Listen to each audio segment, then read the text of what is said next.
दोस्तों, आज हम चैप्टर नंबर 12 जो कि हमारी मैथ्स बेसिक की सीरीज चल रही है, इसमें आपको हर एक चैप्टर को बेसिक लेवल पे समझाया जा रहा है कि बेसिक उस चैप्टर में क्या है, बेसिक क्या क्या चीज़ें उसमें आपको यूज आ सकती हैं। तो हमारा जो चैप्टर नंबर 12 है, जिसको हम आज JMG कोचिंग क्लासेस में पढ़ रहे हैं, है ना। तो JMG कोचिंग क्लासेस का ये फर्स्ट वीडियो है चैप्टर नंबर 12 का, और जो हमारा चैप्टर है वो है द्विघात समीकरण, ठीक है कि नहीं। और इसका इंग्लिश नेम है क्वाड्रेटिक इक्वेशन।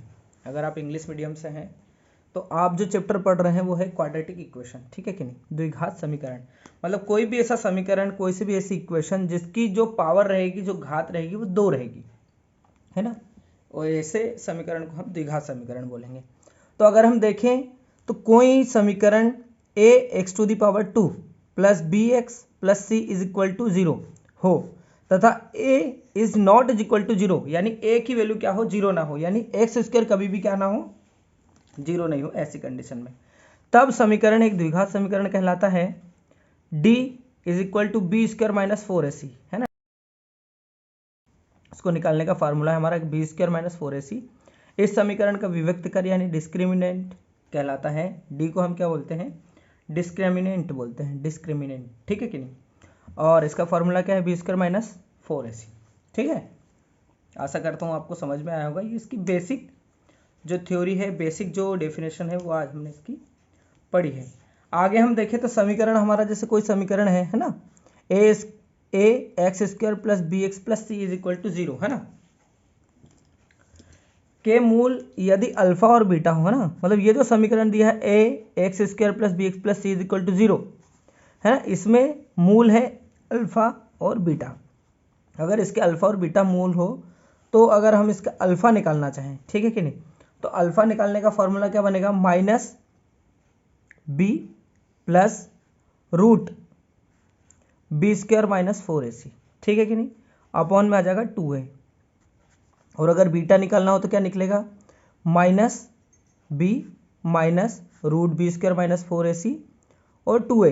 मतलब अल्फा निकालना है तो हमको प्लस वाला लेना है, और अगर बीटा निकालना है तो हमको माइनस वाला लेना है। सिर्फ इसमें इतना ही डिफरेंस है। अगर आप चाहो तो दोनों का कॉमन फॉर्मूला जो रहता है उसको भी आप इसमें यूज़ कर सकते हो, ठीक है कि नहीं। यानी यहाँ पर हो जाएगा प्लस माइनस दोनों हो जाएगा, तो अल्फा बीटा दोनों का हो जाता है, ठीक है कि नहीं। बाकी फार्मूले में कोई चेंज नहीं है, बहुत ईजी है। और इसके दोनों मूलों को आप आसानी से निकाल सकते हैं, कोई भी समीकरण हो। पहला मूल अल्फा रहेगा, दूसरा मूल क्या रहेगा, बीटा रहेगा। अगर इसके बाद हम बात करें मूलों की प्रकृति की, यदि हम डिस्क्रिमिनेंट फाइंड करें, है ना, यानी हम डी फाइंड करें, क्या फाइंड करें, डी, जिसका फार्मूला है b² माइनस 4ac। अगर इस फार्मूले को लगा के हम क्या डिस्क्रिमिनेंट फाइंड करें और उसकी कुछ वैल्यू हमको प्राप्त हो, यानी डी इसको सॉल्व करने पे एक वैल्यू मिलेगी अपने को, जैसे 5 हुआ, 7 हुआ, 10 हुआ, 0 भी हो सकती है, माइनस में भी हो सकती है, प्लस में भी हो सकती है, कुछ भी अपनी वैल्यू आ सकती है। जैसे 0 भी आ सकती है ना, और प्लस 100 भी आ सकती है, उधर माइनस 100 भी आ सकती है, कुछ भी आ सकती है वैल्यू, है कि नहीं। डिस्क्रिमिनेंट है भाई, वो तो अपन वैल्यू जैसी रखेंगे समीकरण के अकॉर्डिंग वैसा अपने को मान मिलेगा। तो अगर माइनस वाली आ रही है तो ये डिस्क्रिमिनेंट की प्रकृति कैसी है, 0 आ रही है तो प्रकृति कैसी है, और 100 आ रही है तो प्रकृति कैसी है, इसके अपन फार्मूले देखेंगे। तो आइए ले चलते हैं आपको फार्मूले के पास। बिल्कुल दोस्तों, एकदम वैसे ही जैसे आप समझ रहे हैं, फर्स्ट नंबर प्रकृति फाइंड करने का एक आइडिया है ना। आइडिया क्या है, फर्स्ट आइडिया है डी की वैल्यू अगर 0 से क्या आ जाए, बड़ी आ जाए, ठीक है कि 0 से क्या हो, वैल्यू बड़ी हो। 0 से बड़ी वैल्यू हो मतलब पॉजिटिव नंबर, है ना, जैसे ये प्लस 100 है ना, प्लस का 1 है, प्लस का 2 है, प्लस का 3 है, तो ये सब 0 से क्या है, ग्रेटर है ना, डी ग्रेटर देन 0। अगर ऐसी कंडीशन हो तब क्या होगा, तब एक वर्ग पूर्ण वर्ग हो तब मूल परिमेय तथा असमान होंगे। ऐसी कंडीशन में क्या होते हैं, जब डी की वैल्यू 0 से बड़ी आए, है ना, 0 से क्या हो, ग्रेटर आए, उस कंडीशन में मूल क्या होंगे, एक तो परिमेय होंगे और दूसरे क्या होंगे, असमान होंगे, ठीक है कि नहीं। कौन सी कंडीशन में, जब 1 से लगा के पॉजिटिव कोई भी नंबर आए, है ना, इन्फिनिटी तक, तो सब में क्या होंगे, मूल असमान होंगे, ठीक है कि नहीं, और परिमेय होंगे, पहली बात। दूसरी बात, अगर यही डिस्क्रिमिनेंट है और डिस्क्रिमिनेंट की वैल्यू हमको जो मिले वो क्या मिले, 0 से बड़ी हो, है ना, कंडीशन सेम है, इसी के जैसी कंडीशन है कि 0 से बड़ा हो, लेकिन क्या हो, नंबर जो हो वो पूर्ण वर्ग ना हो। पूर्ण वर्ग ना हो मतलब जैसे कोई नंबर है 1, तो ये पूर्ण वर्ग है, इसका अगर पावर करेंगे तो 1 आ जाएगा। लेकिन अगर हम जैसे 4 है, तो 4 का भी अगर हम रूट फाइंड करें तो हमको क्या मिल जाएगा, 2 मिल जाएगा, यानी 2 की पावर 2 अगर करेंगे तो 4 आ जाएगा। लेकिन अगर आप √3 देखोगे, क्या देखोगे, √3, तो इसकी कोई वैल्यू आती क्या, मतलब ये पूर्ण वर्ग नहीं है, है ना, क्या है, 3 जो है वो पूर्ण वर्ग नहीं है, ठीक है कि नहीं। और ऐसे बहुत सारी चीज़ें हैं, है ना। या अगर आप देखें तो 5 जो है ये भी पूर्ण वर्ग नहीं है, 7 जो है वो भी पूर्ण वर्ग नहीं है, ठीक है कि नहीं। और रूट में अगर इनकी वैल्यू निकाले तो हम नहीं निकाल पाएंगे, मतलब डिफिकल्ट पड़ेगा हमको।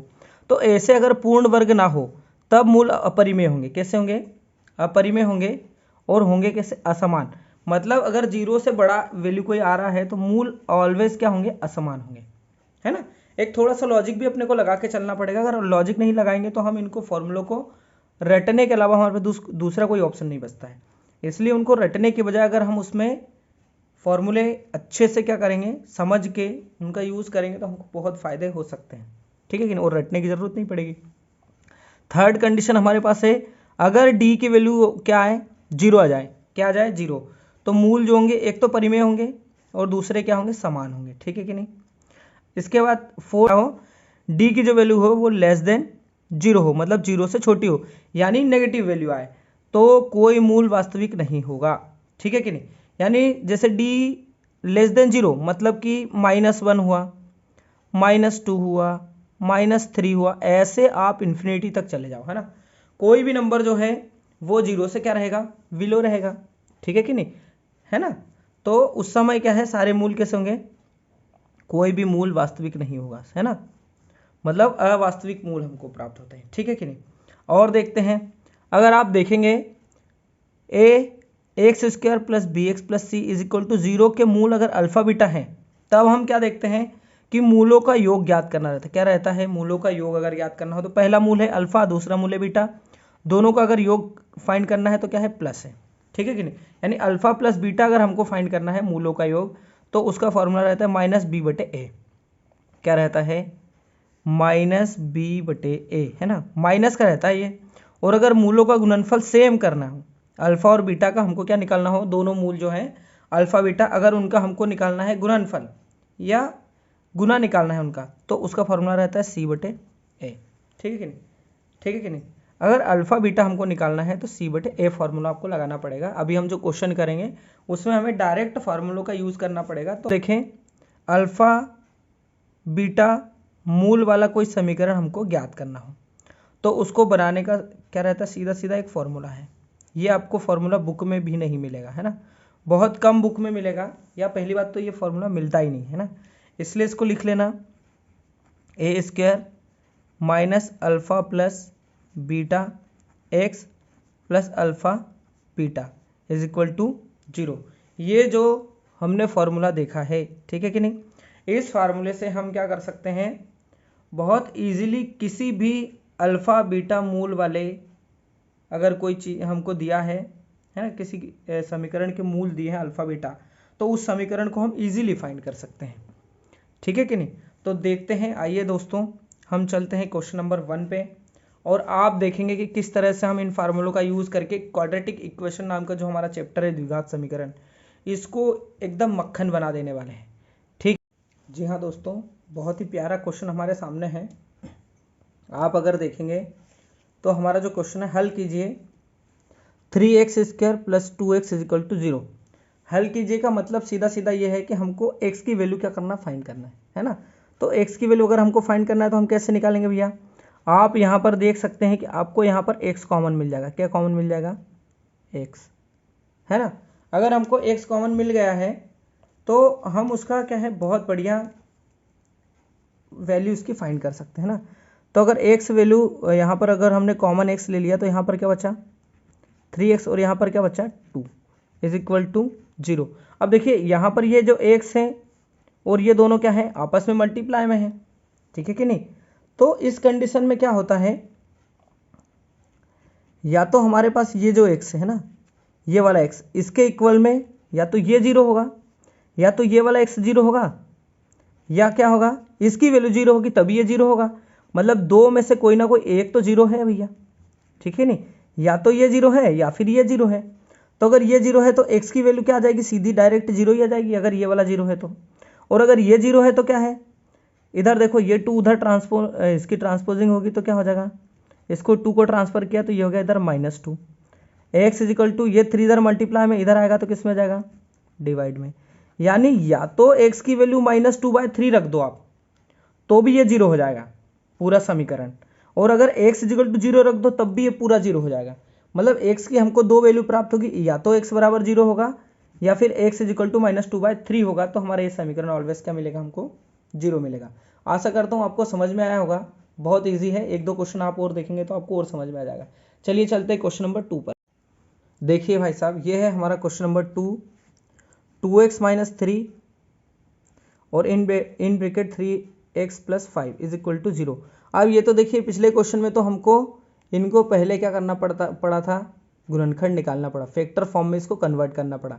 यहाँ तो उसकी भी ज़रूरत नहीं, उनने खुद ने फैक्टर फॉर्म में अपने को दे दिया है। चलिए वैसे ही है, ये देखिए या तो क्या कंडीशन है, या तो कंडीशन बनेगी पहली वाली कि 2x - 3 जो हो इसकी वैल्यू क्या आ जाए, 0 आ जाए, या फिर दूसरी कंडीशन क्या बनेगी कि 3x + 5 जो है = क्या आ जाए, 0 आ जाए। दो ही कंडीशन हमारे पास बनने वाली है कि या तो ये 0 हो जाए या फिर ये 0 हो जाए, तो इधर वैल्यू ऑलरेडी 0 आ ही जाएगी, ठीक है कि नहीं। तो अब करते हैं सॉल्व। इसको देखो, ये हमारे पास 2x, ये -3 है, इक्वल टू के उस पर जाएगा तो किसका हो जाएगा, +3। या फिर एक कंडीशन इधर भी चल रही है, तो इधर क्या कंडीशन चल रही है अपनी, इधर कंडीशन हमारी चल रही है कि ये 5 उधर जाएगा तो इधर क्या बचेगा, 3x = ये क्या हो जाएगा, -5, ठीक है कि नहीं। और देखो या तो क्या है, ये x जो है इधर ही रहेगा, 3 ये 2 इधर मल्टीप्लाई इधर आ गया किसमें, डिवाइड में। चलिए एक चीज़ तो हमको क्लियर हुई कि x की वैल्यू 3/2 हो सकती है। या फिर कंडीशन एक हमको इससे प्राप्त होगी, तो x = क्या होगा, -5 तो ऑलरेडी है, ये 3 इधर मल्टीप्लाई में था, इधर आ गया किसमें, डिवाइड में। तो अब हमारे पास x की दो वैल्यू मिल गई, एक तो मिल गई 3/2, एक मिल गई -5/3। तो इस कंडीशन में हमारे पास दो मूल प्राप्त होंगे, है ना। एक मूल या तो क्या है 3/2 या फिर क्या है -5/3, है ना। तो आप इजीली इसके जीरोस भी फाइंड कर सकते हैं, इसी को जीरोस फाइंड करना भी बोलते हैं, ठीक है कि नहीं। आप अगर इंग्लिश मीडियम से हैं तो आपको ये चीज़ें कैसी मिलेंगी, जीरोस के नाम से मिलेंगी कि ये जो समीकरण है इसके मूल ज्ञात कीजिए, है ना, मूल ज्ञात कीजिए या फाइंड जीरोस, है ना। तो इसमें जीरोस हमने निकाले हैं 3/2 और -5/3। चलिए चलते हैं क्वेश्चन नंबर किस पे, 4 पे, है ना। तो हमारा है ये देखिए क्वेश्चन नंबर भाई साहब 4 नहीं, सॉरी क्वेश्चन नंबर क्या है, 3 है ना। जी हाँ दोस्तों, बहुत ही प्यारा क्वेश्चन और बहुत शानदार क्वेश्चन है, और इस टाइप के क्वेश्चन में सभी लोगों की क्या है, बत्तियां गुल हो जाती हैं। आप देखेंगे हमारा क्वेश्चन है, हल कीजिए 2x⁴ - 9x + 10 = 0। अब हमारे जो दो पहले क्वेश्चन थे ये उन दोनों क्वेश्चन से अलग है। इसमें क्योंकि हमको पहले तो फैक्टर फॉर्म में दिया नहीं है, हमको तो इक्वेशन फॉर्म में दिया है, इसको पहले फैक्टर फॉर्म में कन्वर्ट करना पड़ेगा। तो आपको फैक्टर निकालना आना चाहिए। तो सबसे पहले हम इसके निकालते फैक्टर, है ना। तो हमने इसको किया भैया सॉल्व, तो हम निकालेंगे क्या, इसके फैक्टर निकालेंगे। तो बहुत ही ईजी है। देखो हमको सबसे पहले क्या करना पड़ेगा, ये जो स्टार्टिंग वाला नंबर है और ये जो नंबर है, ठीक है कि नहीं, यानी बोले तो ये रहता है ए, है ना, ये, और ये वाला क्या रहता है, बी रहता है, और ये वाला क्या रहता है, सी रहता है। आपने देखा होगा, हमने पिछले जो चैप्टर है उसमें भी इन चीज़ों को पढ़ा था, ठीक है कि नहीं। तो अगर ये 2 जो है वो ए है और ये जो 10 है जो सी है ना, तो इन दोनों का हमको ए और सी का क्या करना है, मल्टीप्लाई करना है, ठीक है कि नहीं। तो हमको इससे कोई नंबर एक मिलने वाला है, माना कि वो नंबर हमको एक्स नहीं करके हम एक्स और वाई लिख लेते हैं, है ना। ये अपन ने अज्यूम किया है कि दोनों ए और सी का मल्टीप्लाई करने पे कोई नंबर हमको मिलता है। तो ए का मल्टीप्लाई किया तो ए की जगह पे 2 है और इसकी जगह पे 10 है, यानी हमको एक्स वाई कितना मिलेगा, 20 मिलेगा। कितना मिलेगा,